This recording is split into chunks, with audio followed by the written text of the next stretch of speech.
Good evening, adventurers, and welcome back to the Maze. This is Lost in the Maze, episode 3. It's our long form podcast. Doesn't seem to do as well as our shorter term podcast, but we're hoping some more of you will join us, especially after DragonCon, because we got about 25 new followers the week of the con. So, what's new here at the podcast? Well, with me, as always, is the apprentice in his Howdy. dark man cave in the middle of nowhere, Stephen. Literally. We also have with us again this week, joining us from the bowels of the maze, the mistress of the maze, Autumn. She's going by Larimar right now, but whatever. So she's joining us to kind of go over our adventures at Dragon Con, kind of clue you guys into what kind of fun we had, what kind of mischief we got into. So let's jump right in. We're going to do our post Dragon Con, post con depression recap. How was the con, Autumn? What did you think about this con compared to previous years? Because you've been going now for 30 plus years. It was this year was actually really awesome. There was more good than bad. Yearly comparison. I was in much better physical shape, so I was able to hump the hills better. The weather was a blessing. It was the first time I can ever remember it being this cool. It was like in the 80s mostly the entire time, which was freaking amazing. Yeah. For those of us who cosplay, I had to cosplay every single day. One of them, I was pregnant and wearing a pillow, so like I felt like Santa Claus. At least it was cool outside.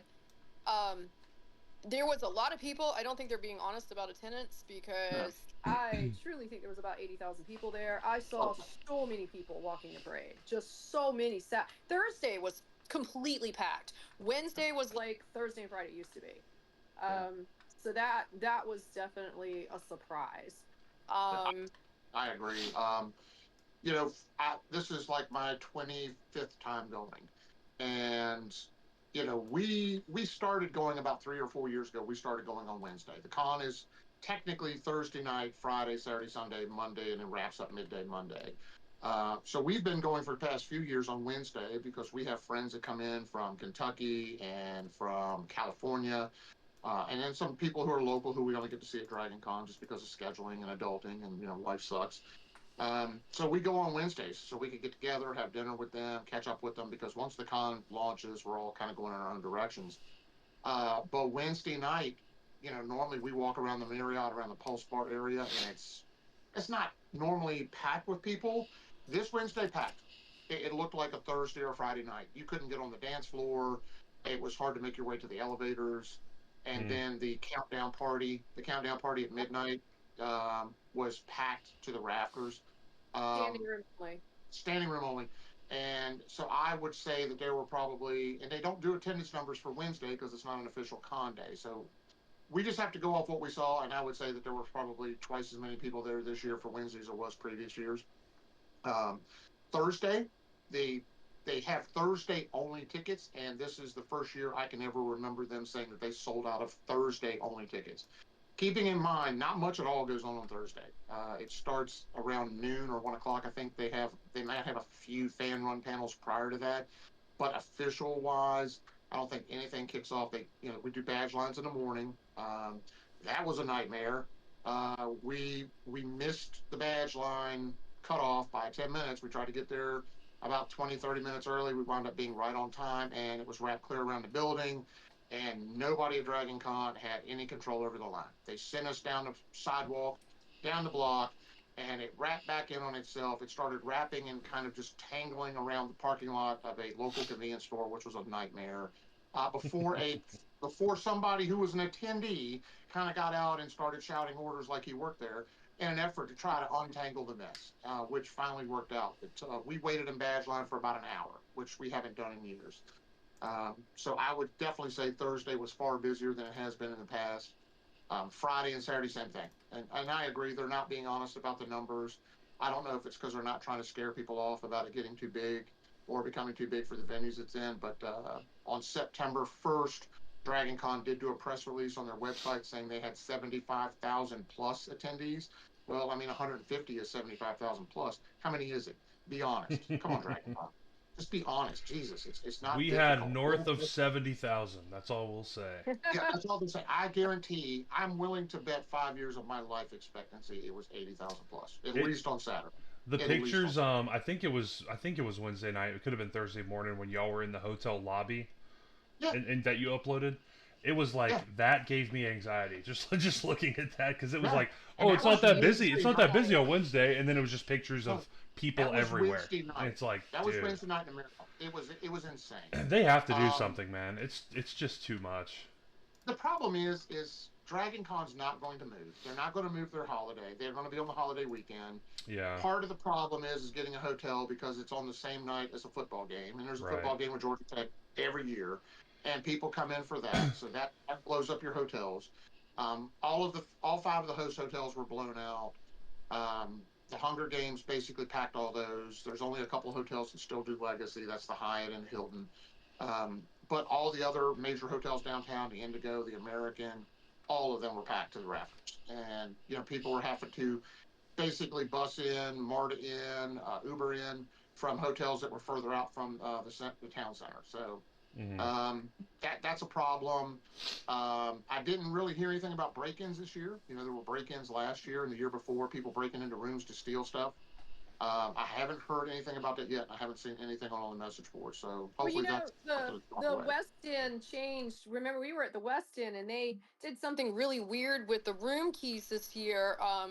And it stopped on Saturday, but you could use your card to get to your floor, but no other floor. You So, could go like, to the lobby, the motor lobby, right, and and your floor, and that's it. yeah, and your Interesting. floor, So, and that was it. so if you Yeah, have a friend like you could we get did, on. You have to scan your badge to Yeah, press your floor, but you could not. It's like if because normally when you get on the elevator, whoever's the closest will just take the orders. hmm, Okay, who's got what floor, and you would push all the buttons. that doesn't This year work. you couldn't do that. Yeah, I won't nerd out too bad because I do that exact kind of thing at work sometimes. It's called group access leveling through Yeah, security badge systems, but that's a lot of work, man, for them to do that. They must have it is, had a lot of and complaints it was about surprising because people. they didn't tell anybody. And we're like trying to push the button. It's like, why won't it work? And so basically after a day of having a learning curve, everybody figured out you Yeah, got to press your own. that's a lot of well, back end what work makes for it that. bad is that our friends were 2 floors above us, and so we had like gone to dinner, and he had left one thing, and I was like, I'll just go up to 23. I was on 21. It's like, let me just badge up and go take my friend his thing. I Hmm. couldn't get to his room. He Yeah, couldn't come to mine. We had to both go down to the All the way down to the lobby yeah, lobby. meet you in the and do a lobby, hostage bro. exchange and then return just Yeah, because of the key cards. So if you go to DragonCon and you're in the West End, be aware that's an issue. The Hilton is worse because the Hilton has this great elevator system that they operate, but the problem is that if you don't get in line and you take the stairs, there's no way to push the button to go back down.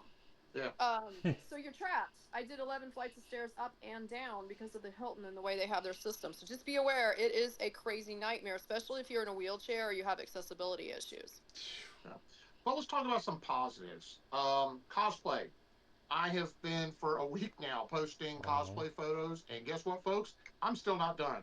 I am posting 8 to 10 great pictures, and I'm only posting the best pictures I got. uh, I'm posting about 8 to 10 pictures every single day. I have been for over a week, and I've probably got at least 5 or 6 more days worth of photos to send. So I hope you guys are enjoying them because that's what's going to be coming for the next week or so. what was your favorite that you saw, or maybe not favorite? What is like a memorable Me, one that comes to your head? all right. So the very first one was the Godzilla Yeah, with that the was light up sick. spines, Yeah, the light up breath. I mean, when I saw him, I'm like, holy crap, dude, that is amazing. yeah, I can only imagine because that suit was rubber and foam, so I can only imagine how hot that suit must have been. But good on him. He got to one place kind of off to the side where he could stand and not be in people's ways, and people could take photos, and they weren't blocking traffic. That was an amazing costume. I've already posted that one up. I've got another Godzilla that's forthcoming. My other favorite, obviously, was Moon Knight. Somebody dressed as Moon Knight from the Moon Knight Rivals game, which is amazing. And then I'm going to give this one an honorable mention just because it's a mashup. I don't normally like mashups, but somebody did Sailor Moon Knight. that's awesome So actually. I'm going to post that picture up too because I saved that picture and it was amazing. But those were my favorite. Oh, there's just so many, it's hard to pick. But like I saw some great Space Marines. I saw some great Fallout cosplay. There was a couple guys that are in power armor that were just incredible. But yeah, that was definitely my favorite. Was definitely the Godzilla. Cool. What How about about you, you? Autumn? You had some I know you liked. Oh, I was trying to think of my top three. My favorite, and he's already posted it on the Master Maze's Instagram, was Hmm. the Furby Seraphim. Oh my Yeah, god. The girl did it this was so like crazy. I saw it. she did the Furby, but it had the wings. It was biblically accurate with the eyes, and Yeah. then I the can look. cool thing was the eyes closed and opened, just like the Furby's Yeah, little mouth, and it scared the living bejesus out of everybody because she's sitting there taking pictures, and then all of a sudden the eyes open, and we were like, it was yeah. just hilarious. She put so much detail into it. There was a set of Muppet Jedi, which Yeah, the were Muppets were cool. oh my gosh, they were amazing. Oh, yeah. And then just for humor content, I think my favorite was the Step Brothers. They had two guys that looked Yeah. exactly like the Step Brothers, and then they had made this They whole had the backdrop. thing, Yep. and they were like the picture in the Step Brothers. I think And I it was Yeah. just saw. I think you On the posted that too, DVD didn't cover, you? yeah. Did you post that one too? yeah, I think I've Or did already posted that. If DragonCon not, did? I haven't. I'll go through and see if I've posted it. If not, I will it's really post it good. because DragonCon might have they were posted it too. amazing. I think I've seen it somewhere. Yeah, because they worked on striking the pose Hmm. like Perfect. that's 80s 90s Sears photo studio Yeah, yeah, the pose. DVD Kind cover. of hands on each other's Yeah, shoulders, yeah. kind of looking. Dude, they had the sweaters and everything down. It was amazing. That's awesome. They were funny. What else did you like on them besides the Seraphim? Um, I'm trying to think of my favorite ones. I mean, I'm a huge Cult of John fan, so I was looking for Cult of John, Yeah, the FedEx guy. They have a lot more popes, I priests, think that's apostles. Um, the communion that they do Wednesday night for the Cult of John, where you kneel before the packages and take What your oath as an apostle, is so much fun. what It's is so it's that? gotten What? so out of hand. so So it kind of took on a life of its own. I think it's about what, honey, 4 or 5 years ago. They I had want to a say it's they like had a 4 years ago. Yeah. they had like a cutout of a FedEx guy in one Uh, of the sky bridges between the Hyatt and the Marriott. uh, And it's just kind of set in the corner right next to the FedEx drop box because hmm. those there's so many people come and go from hotels or on business. Yeah. There's a sky bridge that goes across to a business office complex. And this thing was just sitting there. Well, somebody put googly eyes on it. Googly eyes is a thing at DragonCon. They put Hmm. googly eyes on everything. Yeah. So it started with a pair of googly eyes. Then somebody put like a Hawaiian lei around his neck. Hmm. And then it just took on a life of its own. People started putting down the little LED flickering candles, like this thing was an altar. They started leaving Seekin swag at his feet. People started putting little ribbons on him and pieces of costuming. And before you know it, by the end of that con, this thing was covered. You could barely see the cutout anymore. And apparently, the guy who did it, the guy who posed for it, his name is actually John. Yeah. And he apparently found out about it. Somebody sent him a link or something, and he got a big kick out of it. FedEx obviously was not happy about it, Of but course they not. keep putting.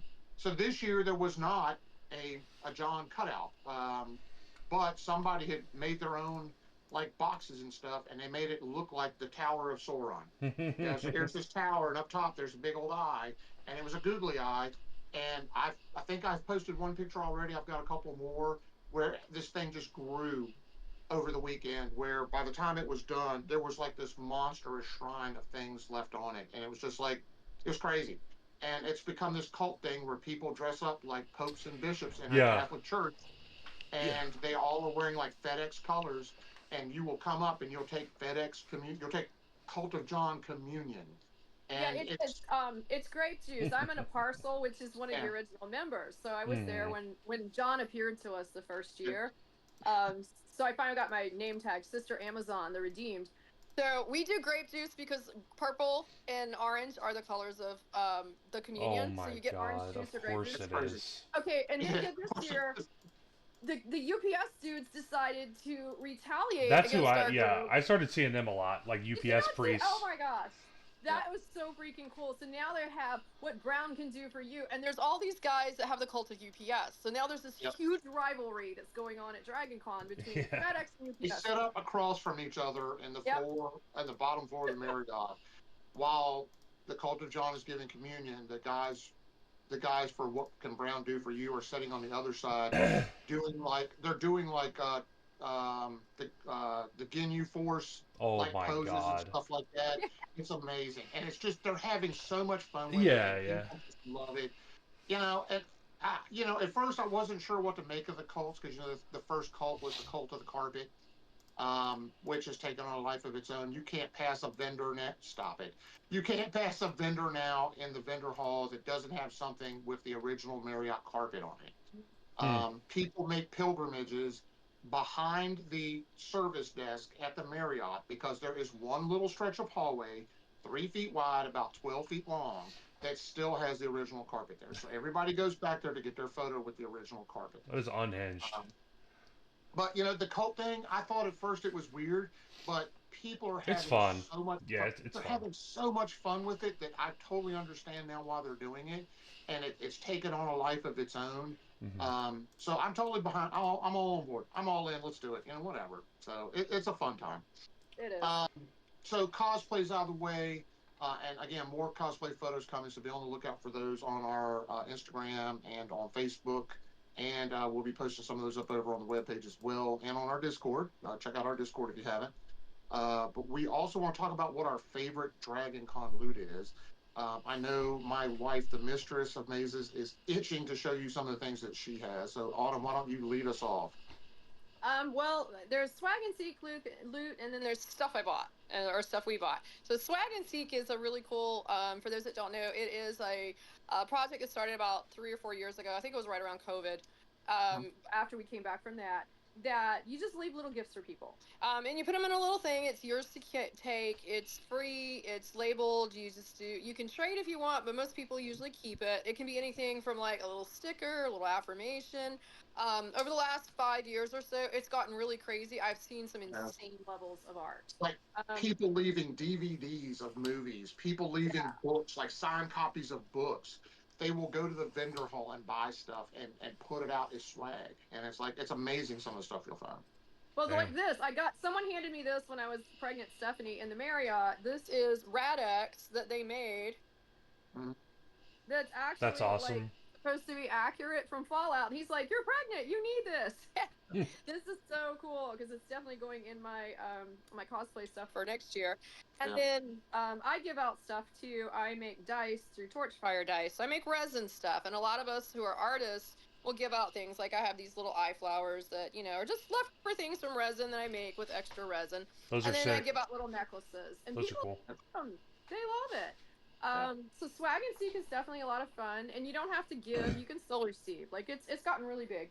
And I'd like to point out real quick before you jump to the next thing, the swag and seek. The thing I like most about it is you can put out stuff for adults. But a lot of people put out stuff for children too, so that the kids can get involved. And it's amazing to watch these kids run around the con, checking the planners, checking the windowsills and stuff like that, to find those little bags with the little sticker in it that says you have found swag. This is yours to keep, trade, give away, whatever you want to do. It's interesting you say that because that was like the first thing that came to my head was like if I was a kid.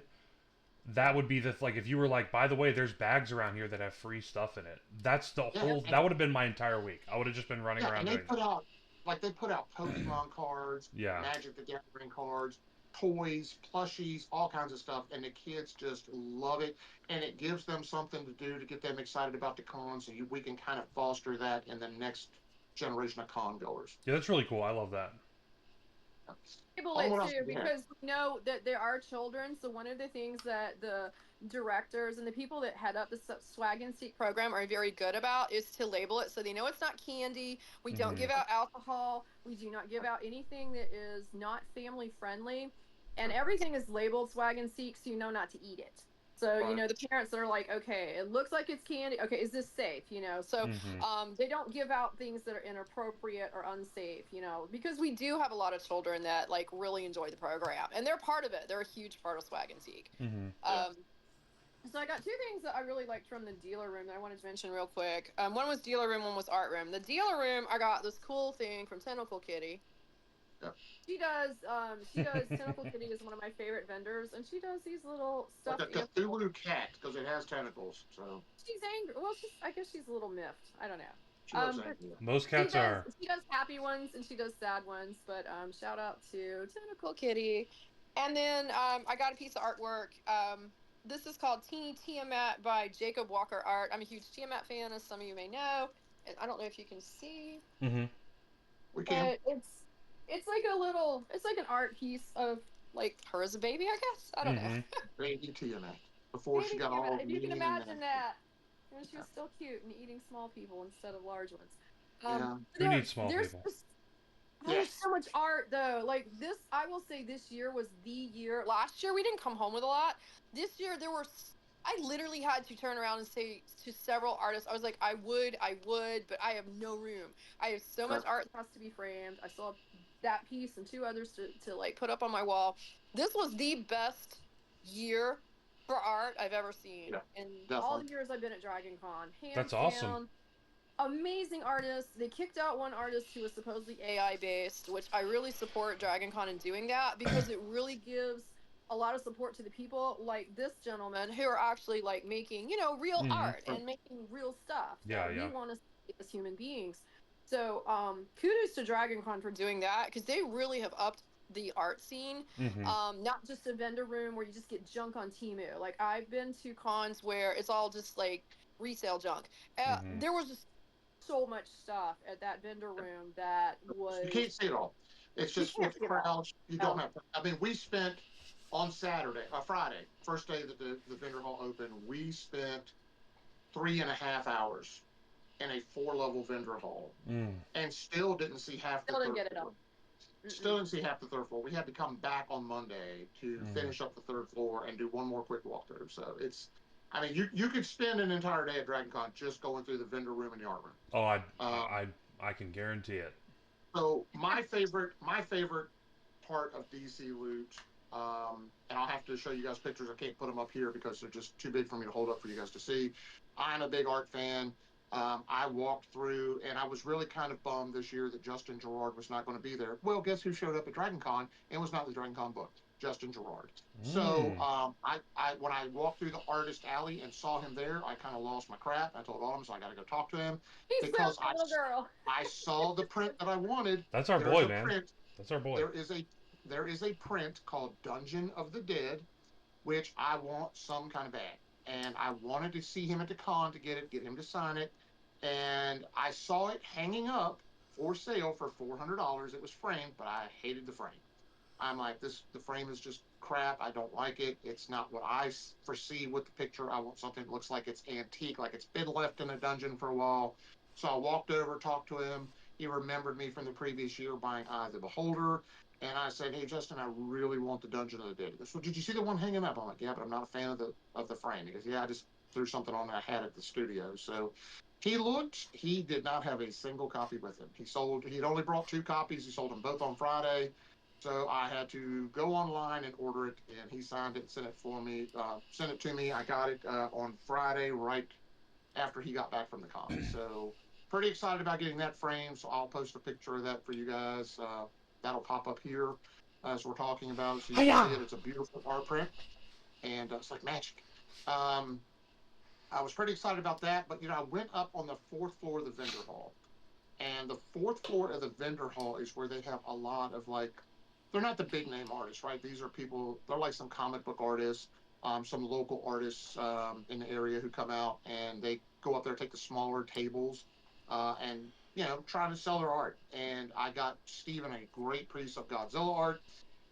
He is a super big fan of that one. I got him a picture of a werewolf from a great lady whose name I cannot remember, but we'll post a link to her website. I know her first name is April, I believe. But it was she had some great cryptid art. I saw that werewolf print. I sent it to Steven. He's like, I got to have it. So I picked that up for him. I did get that same lady who did the werewolf did a blue dragon that looks amazing. So I did pick up a matted picture of that. And then up on the 4th floor of the vendor hall, there was a guy there who's doing art. He does commissions. And right now he is cranking out 5 pieces of dragon art a day for the next 50 days. To fill out a book that he's been hired to do all the illustrations for, and that's launching on Kickstarter.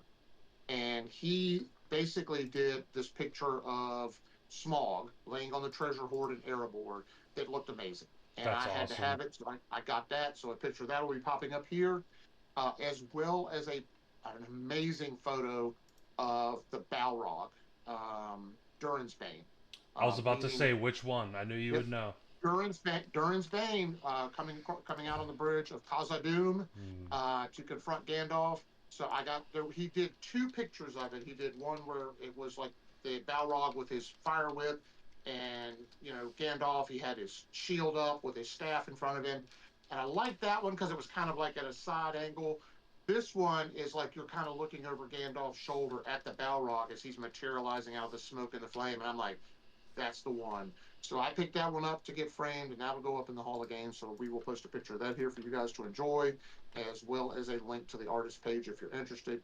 But we've got some amazing art that we're going to get framed up and hang up, and I'll post pictures of those on Instagram after we get them framed, so you guys can enjoy those too. I know I did post while I was at the con some of the art pictures that we did pick up already, so you guys can see that over on our IG page as well as our Discord. Other than that, what was your favorite moment at the con? On not cosplay or anything. Just favorite moment that stands out is the best time you had to con. It's a tie. The parade was utterly amazing, as it always is. I marched with the cosplay of Gilead, and to see all of the people just like booing me, it was so much awesome because I dressed as Serena Joy, so that's a villain, and I had my girls with me, and they were cheering, and it was just that was amazing to meet thousands and thousands and thousands of people just shouting and booing and cheering and interacting. The energy is absolutely insane. The other thing that was amazing for me was I have not played Werewolf in 25, maybe 30 years. Like literally, I think the last time I played Werewolf was right after Alana was born. Werewolf the Apocalypse? No. This is an actual step-down game where they set in a circle. Oh, I'm with you. Yeah. So it's like a modern day drum circle. So you sit in a circle. In this game, I swear it's the same game I played in the Hyatt when I was like 25. I just think it may even be the same guy. Like he's almost my age. So I'm kind of thinking that maybe he's like a vampire or something. I don't know. But this game is unofficial. It shows up. It's not really supposed to be there, but everybody shows up anyway. It's not the one you pay money for, the $10. It's free. And people exchange jello shots, and you literally sit on the floor in a circle. You wait till there's an opening, and then they deal you in, and you figure out who's a werewolf, who's a villager, who's, the mayor. I haven't played Werewolf in so freaking long. I forgot how much fun it is to play. I met a ton of new people that I'm, 2 of them are now friends on Facebook. I drink a lot of alcohol from questionable places. I handed out a lot of swag. Which was a lot of fun. And, if you have downtime, and I was just tired of walking, because there's just so much walking. I mean, you just walk. I walked 26 miles, according to my pedometer, the whole time. That's why we got these. So, quick point of fact. So, DragonCon this year and last year, and I don't know, I think this is the 3rd year they've done it. They have something called their 5K, their 5K. And basically what you do is you just record your steps. And if you put in more than 5K, you basically pay $25. And if you put in more than 5,000, they put in 5 kilometers worth of walking, which is easy to do at DragonCon. You get this really cool medal, and it's brass. And this one spins. Last year's had a dragon and the Starship Enterprise on it. This one, just a dragon, but it does spin. And on the back it says DragonCon Hustle 5K 2025. It's a neat piece of swag for us to hang up with our badges and stuff, because we put in on Wednesday, we put in 4 miles. On Thursday, I think we put in like 6 miles. Friday was over 10 miles walking. And I walked in the parade, so I think she walked in the parade on Saturday. She put in a lot more miles than I did on Saturday. Yeah. I put in like 5.5 or 6. I think she put in almost 12. And then Sunday was a day of rest for us because we were just so beat up from all the walking and lack of sleep, because we were staying out and hanging out, playing Werewolf and drinking and hanging out with friends until 2, 3 o'clock every morning. Yeah. That's what it's all about, though. Yeah, and passing out and then getting up at like, I would have to get up at 8 o'clock in the morning to go downstairs and brave the Starbucks line to get somebody her crack. And then we would venture out, try to find, we would meet friends or go to panels or what have you. But yeah, it was a great time.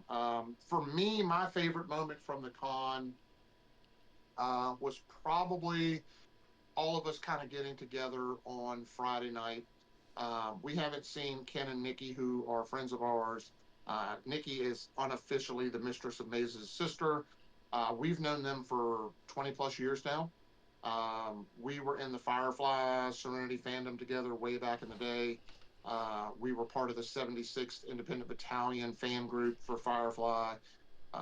That's kind of gone away now, but we've known each other for years, and we've always met at DragonCon. We always hang out, and for me, when I say coming back to DragonCon is like coming home, it's kind of that same feeling when you leave your little town and you go off to the big city, and 10 or 15 years pass and you come home again. Mm-hmm. And they say you can't come home again because things change, but it's that feeling you get when you're amongst familiar surroundings and familiar people.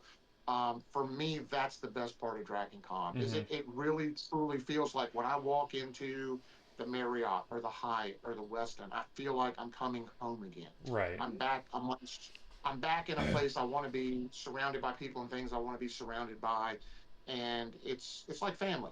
Right. So Well, that's the best part for me. yeah, you said things change, but also things don't change. I mean, Autumn even said like she No. played werewolf, and that thing is still happening.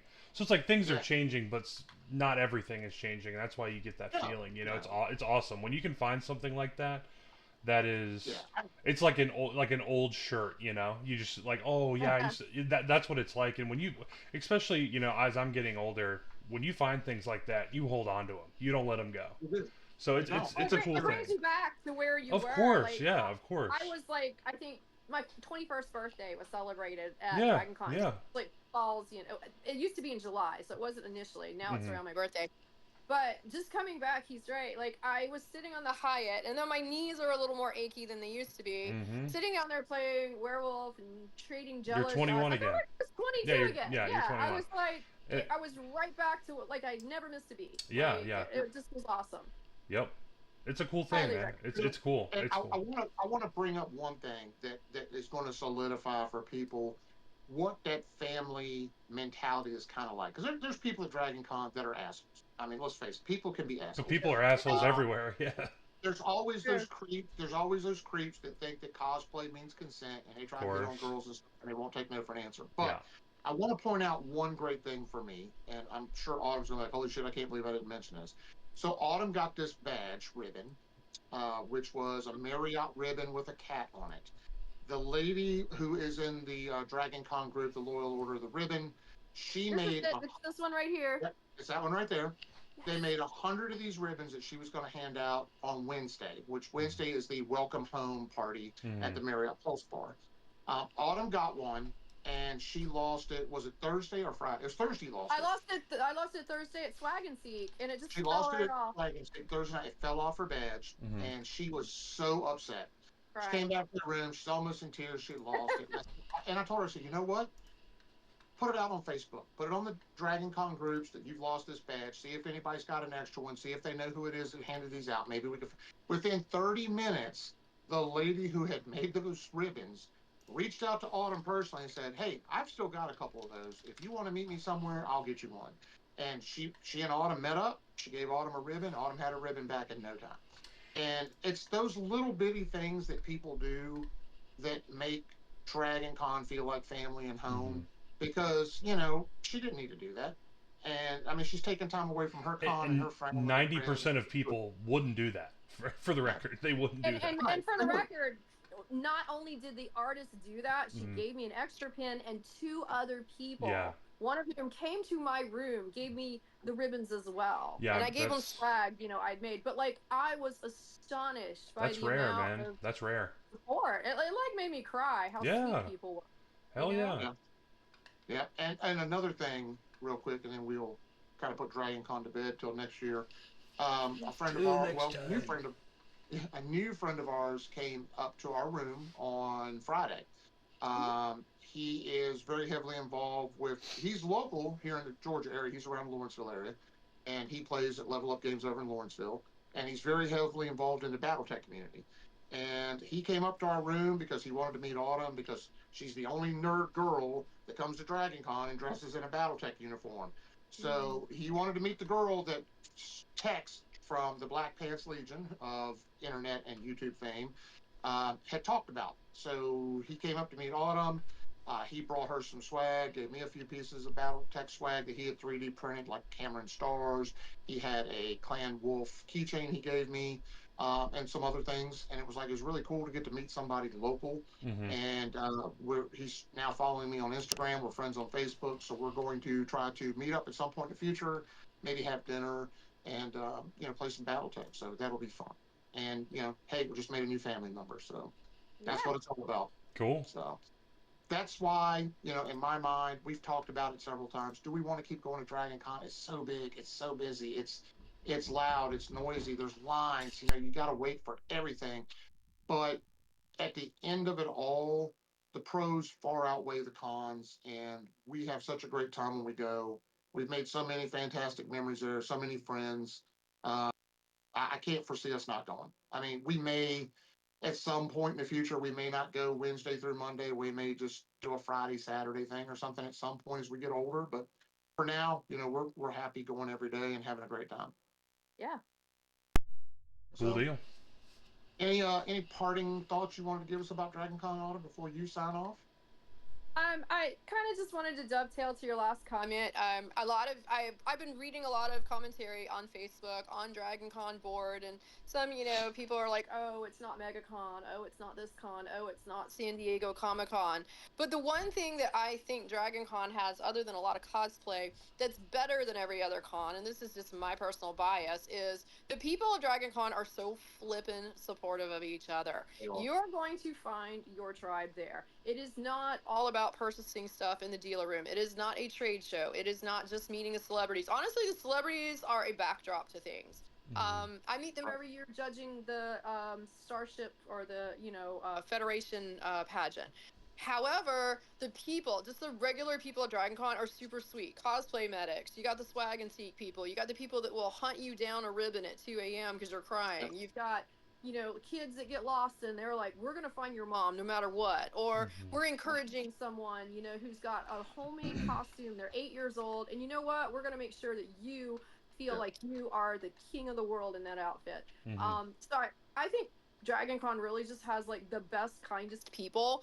And I know there are other good cons, larger cons, but I'd be hard pressed to find the support of the cosplay community and the LGBTQ community as well, and just the nerd geek community in general is just amazing. And I think that's what makes DragonCon so unique. It's not just the geography of it, but everybody's like a kind of a family, and that's really how it is, and that's why I keep going every year. It does seem like the Goldilocks size, right? Where it's like it's big enough where there's a lot of people there and a lot of cool stuff going on, but it's not like a New York Comic Con where it's so massive. You have to go in like a military. You have to go in like a military operation. Like we're going exactly here and then here. DragonCon is a fan run, as I understand it, convention. Right. So it's not dictated to. It's not so corporate. Other conventions. Yeah, it's not as corporate. Well, it's not. It used to be fan run. It started out fan run because Dagger started it out in '87. It is owned by a conglomerate now. There is there's a board that runs it and everything else. So it is corporate. It's not as big as the conglomerate that runs San Diego Comic Con. That's for sure. No. The good thing is the people, as far as you can tell from an attendee level, the people who still run it, the people who do DragonCon TV, the people who do the handling of panels and stuff like that, like Brian and everything else. Those are all still the same people that have been there as long as we've been going. And like the volunteers, most of the volunteers who are there have volunteered for 25 plus years. Our friend Darren from Kentucky has been volunteering for over 25 years with DragonCon. And all they get out of it is, they work 35, 40 hours, they get a free badge. They just get a free attendee badge, which is only $100. It's not much, but they get other perks like they can get early access to things. They get like meals, and they have their own special con suite and stuff like that. But they're doing it for the love of supporting their fandoms and supporting the convention and supporting that atmosphere. And my hat's off to the volunteers at DragonCon. They are amazing people. They put in a lot of work. They get a lot of shit from people about the lines, and they catch a lot of static, but the ones who are out there every day busting their humps really work their asses off to make it the best con experience they can and try to take care of everybody they can, all the requests and all the gripes and complaints that attendees give them. But you know what? if it wasn't for them, it wouldn't be the con it is now. So. That's true. Yep. True. All right, I think with that, we will wrap up DragonCon for year 2025. Yep, there we go, our badges. And going on the wall. they'll go on the wall with the rest of them for the years as we collect them. Gosh, we got enough now to almost wallpaper one whole wall in our Hall of Fame. You know what y'all should do? You know what y'all should do for real? What's that? Whenever you get enough, get a hollow table and put all your badges in it and epoxy the top, so it's all your badges from all the years. That would be really pretty. That would be an awesome sick. idea. That would be sick. I've got every single badge. And then it's not like, you know, it's not just like a table with like a sword epoxied in it. It's like y'all have like a story with every little thing in that table. You could be like, oh, I remember that. And then it's like those badges are sealed and saved in a thing. Yeah, we could do something like an autumn U epoxy stuff. That's what I would do. It seems you could like put little bits and pieces, like your most favorite swag and seek stuff in there. Put that in, dude. Put that in your game hall, man. That's like an easy storytelling. Like people walk in, what the hell is this? Boom. That's your game table, and it's right there, and it's got all your. And no one else will ever own a table like that one. Well, just remember you're gonna inherit it. So. Oh, good. Yeah. Well, then you know what? Make it like a play school table, like a little kitty one that I can pick up and just carry around. Yeah. Okay. Because it's gonna be heavy, buddy. So. Yeah. All right. Well, Autumn, we appreciate you joining us. Thank you. Yeah. Thank you for coming. And we'll have her back. Don't worry, guys. We'll have her back soon.